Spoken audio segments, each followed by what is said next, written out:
So let's go to what's happening in parallel. I mean, first I want to describe the Quicken Loans arena. You know, you've got, it's a Times Square-like atmosphere, very bright lights everywhere. And you've got the news organizations that have their skyboxes that can afford it. And among those, of course, is Fox News. And I wanted to turn to what is unfolding right now with Fox News.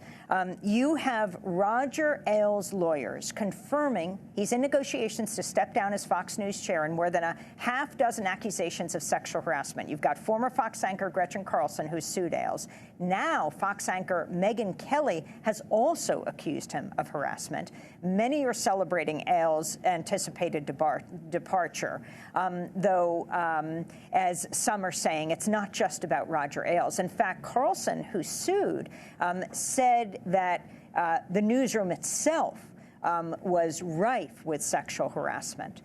What about the fall of Roger Ailes, his significance within the Republican Party and conservative party politics, and what Fox News has done? This is epic stuff. I mean, there is a very good argument that we probably shouldn't be discussing the Republican National Convention as much as we are discussing this transition. Because if we accept that media is now such a dominant force in our politics, the change of command at Fox and an operation really created, conceptualized by Roger Ailes is an incredibly big deal. And people need to know who Roger Ailes is. Roger Ailes is a guy who used to be he was a TV guy in the 60s, and this political candidate, Richard Nixon, came on his show, and offset, Ailes and Nixon were starting to talk about stuff, and Nixon said, you know, you're the kind of guy I think I could work with. And Ailes left media to go into politics. He literally was a critical figure in defining the modern way that we do politics. When people say they hate politics, they hate how cruel it is, how negative it is, how much money is flowing from all these different places. That's a Roger Ailes construct. He literally developed that. And famously, I think folks who know your show will reflect back and remember the 1988 campaign, which was really a transitional presidential campaign in this country. In that race, Roger Ailes helped to script an ad called the Revolving Door ad, which showed people convicted of crimes going in and out of a door, finishing their sentence, and then coming back, suggesting that Michael Dukakis, the Democratic nominee, was so soft on crime, he was putting criminals on the street. Why don't we turn to that ad? It's a wild ad. This is that ad from 1988. Yes, arguing that Michael Dukakis was soft on crime. It shows actors portraying prisoners who are casually walking in and out of a prison.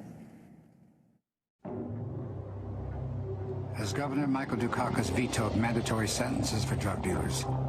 He vetoed the death penalty. His revolving door prison policy gave weekend furloughs to first-degree murderers not eligible for parole. While out, many committed other crimes like kidnapping and rape, and many are still at large. Now Michael Dukakis says he wants to do for America what he's done for Massachusetts. America can't afford that risk. That ad, again, produced by political consultant Roger Ailes, who went on to oversee the creation of Fox News. And paralleled the Willie Horton ads at that time. Well, explain. This was the official ad. Yeah. And the Willie Horton ad coming in from a side group.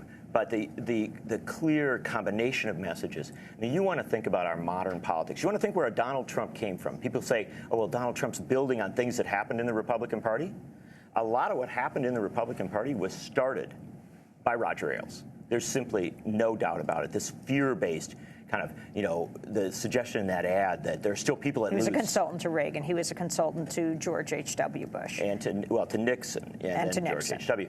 And then he went, this guy who started in the media, went into politics, defined so much of how our national politics works, then went back into media with Rupert Murdoch at Fox, and created what can best be understood as a partisan media. People often think of Fox as conservative, but Fox often deviates from the conservative line where it gets its real traction, and we see this again and again, is sort of in defining the modern Republican Party. Look at this 2016 campaign. Look at the interplay of Donald Trump with Fox. Sometimes he's in a fight with them. Sometimes he's, getting along with them. There were negotiations on how Fox would cover Donald Trump. And so here you have this amazing thing. Donald Trump running a campaign that fits into a modern Republican Party in many ways defined by Roger Ailes, negotiating on how to appear on a network defined by Roger Ailes. This guy is now about to depart. I will tell you that it will be impossible to recreate him. He is an entity unto himself. But the reality is that he has set in place a way of doing politics and a way of doing media that is so definitional on the right in America, and frankly, well beyond it, that we have to look at what's developing there as a very historic moment, but I would suggest, unfortunately, not a moment that will necessarily change our politics, because I think Roger Ailes' imprint is baked in at this point. It's real in our politics, and it's real in our media. And you are a well-known media activist and author. You and Bob McChesney write numerous books about the media. So it's very interesting now, on this day that Donald Trump is nominated to be the Republican Party presidential candidate, that we're talking about a network that, while they do not really particularly support Donald Trump, they may have well helped to create him. Yeah.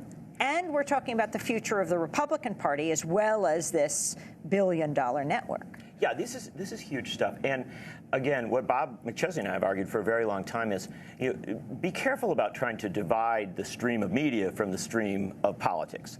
The interplay has become so intense. And, to give you a good example, just a week ago, Newt Gingrich was being considered as a potential Republican vice presidential nominee. So he had to drop out of his Fox contract to come over and be, a potential candidate for a week or so.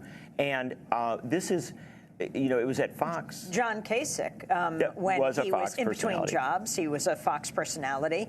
Then he becomes governor of Ohio. Yeah. And actually, though he's here in Cleveland holding he's not attending the convention. He is not attending the convention, which has infuriated Donald Trump. But of course, many people are not attending the convention, Republican leaders, from Jeff Flake in Arizona to the entire Bush family. I should say pretty much the entire Bush family. The former nominee for president of the United States, Mitt Romney. I mean, they aren't just not attending the convention. They're sending powerful signals that they do not like where this party is headed, where this candidate is headed. And George W. Bush saying, "I fear I could be the last Republican president."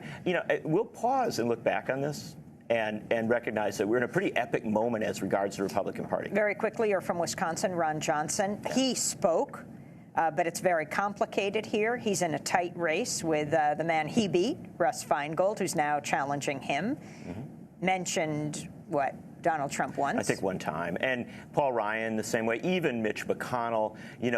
They really were saying how desperately they want to have a Republican majority. That was a phrase that came again and again. And they know that if Trump collapses as a candidate, their chances of having Republican majorities in the House and Senate are harmed. And so they came grudgingly. And it was fascinating with Ron Johnson. There was some real debate about whether he was even going to come, because the fact is, this is not going to play particularly well for his reelection campaign. And what we're seeing is something very much, Amy, like 1964, where Republican candidates, man to man, woman to woman, had to figure out how they were going to relate to the top of the ticket. Would they support it? Would they campaign with the candidate? All these complex arrangements, and that's very challenging. You note in your piece that the Human Rights Campaign has called the RNC platform, quote, the most overtly anti-LGBTQ platform in history. Yeah, I wrote a lot about the platform. Very quickly, 1 minute. Very bluntly, this is a theocratic platform in many, many sections.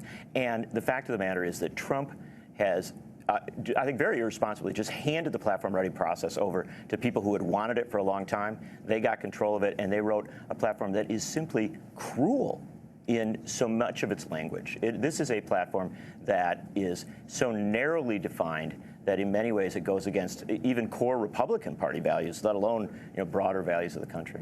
Plagiarized from any other party?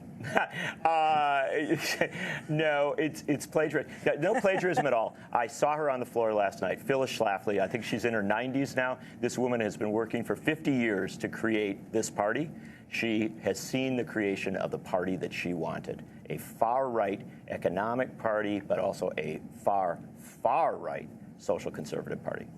John Nichols, I want to thank you for being with us. Political writer for The Nation, co-author with Robert McChesney of the new book, People Get Ready, The Fight Against a Jobless Economy and a Citizenless Democracy.